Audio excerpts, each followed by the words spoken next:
முன்னெல்லாம் கனடாவுக்குள்ள வரதுக்கு இந்த மாதிரி பிஆர் அப்ளை பண்ணுறதுலாம் ரொம்ப ஈஸியாக இருந்ததுங்க. இனிஷியலாக அந்த எக்ஸ்பிரஸ் என்ட்ரிலாம் கொண்டு வரும்போது வெறும் சிஆர்எஸ் ஸ்கோரை மட்டும் பேஸ்டாக வச்சு எடுத்துகிட்டு இருந்தாங்க.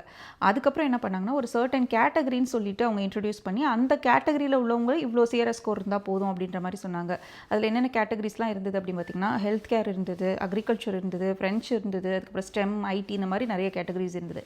இப்போ அந்த கேட்டகரிஸில் இன்னும் சில கேட்டகரிஸ் வந்து இன்க்ளூட் பண்ணியிருக்காங்க. அது என்னெல்லாம் அப்படின்னு சொல்லி பார்த்தீங்க அப்படின்னா ரிசர்ச்சர்ஸ் இருப்பாங்க, அதே மாதிரி சீனியர் மேனேஜர்ஸ், அவங்களுக்கு கனடாவில் எக்ஸ்பீரியன்ஸ் இருக்குது அப்படின்னா அவங்களுக்கு ஒரு கேட்டகரி வந்து இன்ட்ரோ பண்ணியிருக்காங்க. இதுக்கப்புறம் பார்த்திங்க அப்படின்னா டிரான்ஸ்போர்ட்டுக்குன்னு ஒரு கேட்டகரி இன்ட்ரோ பண்ணியிருக்காங்க. அது எதுக்குன்னு பார்த்தீங்கன்னா பைலட்ஸ், அதுக்கப்புறம் வந்து ஏர்க்ராஃப்ட் மெக்கானிக்ஸ் அண்ட் இன்ஸ்பெக்டர்ஸ் இருப்பாங்க இல்லையா, அவங்களுக்கான கேட்டகரி இது மட்டும் இல்லாமல் மிலிட்ரி, அதாவது வேறு கண்ட்ரியில் நீங்கள் மிலிட்ரியில் இருக்கீங்க பட் கனடியன் ஆர்ம்ட் ஃபோர்ஸில் வந்து ரெக்ரூட் ஆயிருக்கீங்க அப்படின்னா இவங்களுக்குன்னு ஒரு கேட்டகரி வந்து இன்ட்ரோ பண்ணியிருக்காங்க. இந்த 3 கேட்டகரியும் இப்போ இந்த 2026 புதுசாக இன்ட்ரடியூஸ் பண்ணியிருக்காங்க.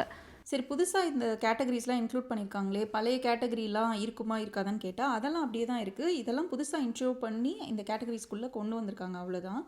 இதில் வந்து எந்த கேட்டகரி வந்து ரொம்ப ட்ரெண்டிங்கில் இப்போ 2026 போயிட்டுருக்கு அப்படின்னு பார்த்தீங்கன்னா ஃப்ரெஞ்ச் லாங்குவேஜ். ஸோ இந்த கேட்டகரி வந்து பார்த்திங்கன்னா இப்போ நிறைய வந்து உள்ள இன்டேக் எடுத்துகிட்டு இருக்காங்க.